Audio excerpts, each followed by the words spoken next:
How much have you noticed teams keying and adjusting for your power play and what you're doing?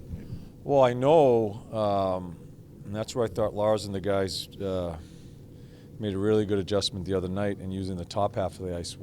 We were getting glued in on the low play. A lot of plays across the crease, a lot of plays into the slot to Sam. Teams were beginning to take that away. D was sliding on the strong post, taking away a low play. So there aren't any secrets. The coaches are doing tape daily. They look for tendencies, especially with special teams tendencies. So we felt that they were taking away the low ice, and I thought Lars made a great adjustment. We started using the top half of the ice and taking more shots. Is part of the, you guys, I don't think 1-3-1 is like that rare, really. Teams have seen it, but is part of the challenge like do the three guys across the middle create the confusion when you're in a sort of a square? I wouldn't. The biggest key with a 1-3-1 in my mind is you got such good support by that middle guy. So many teams flush you down the wall, and so when they flush you down the wall and then D tries to jump at you, you have that little out in the middle. It's tough to stop. Not so much as a shot on net, but it's a release point to get away from pressure. In between the circles. Like Sam does a great job of it. If we're getting pressure, we have nowhere to go with it. We give it to him, he may bump it back to the point. He may bump it right back to the guy that gave it to him, just to release the pressure that's being put on the guy on the wall. I think that's one of the true fits for a 1-3-1 is just release points, not so much scoring chances, but just to keep control of a puck.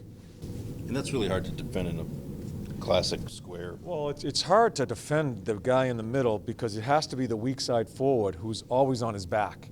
And if he ends up being in front of him to block that play, we're going over to the weak side who's going to be wide open. So it's really hard to defend that play. Again, you don't get a lot of shots off of that play, wall to the middle. Yeah. You may get it down low to the middle. But that's a release point that really allows you to change the look of a power play and get some people off of you as far as pressure, so you can maybe look at another play. And that guy in the middle's got a million options. Million options, yeah. And it's a very important guy. It's probably one of your more skilled guys, and that's where Sam is. He can bump it to the point. He can go low to Nick. He can go back to Wenny. Right. A lot of different things happen, and that's what's so hard about a 1-3-1 is because you want to get pressure. Usually the best player is on the wall who's going to make a play. You want to try to get pressure so you don't give him time. He just dumps it to the middle, takes pressure off, maybe gets it back. He's got it back again with time to make a play. Right. So it's really hard to defend. I've also noticed when Werenski's bringing the puck up the ice, he used to get a lot more space, and now guys are right on him. Yeah. Almost defending the sort of the trailer. Yeah. It's a tough breakout to defend too, as far as that delayed breakout. Where Zach is going to, through the attrition of learning the league, Zach is going to have to learn, you know what, I'm not even going to bump it back. I'm just going to skate. If they start overplaying me here, I'm going that way. Yeah. And he has the legs and the ability to do that. And we've tried to get him a little bit more selfish that way and enter the zone yourself. Forget about the two guys. We've already lost a penalty kill, and now we just have three guys. Right. Let's go make a play going forward. And that just has to be a read by that defenseman, not always getting locked in on that delay play. Yeah. Your expectation is for Werenski to play Friday and he'll play. Yeah, he's going to play. Is he getting a skate in today, John? Yeah, he's skated both days. Yeah.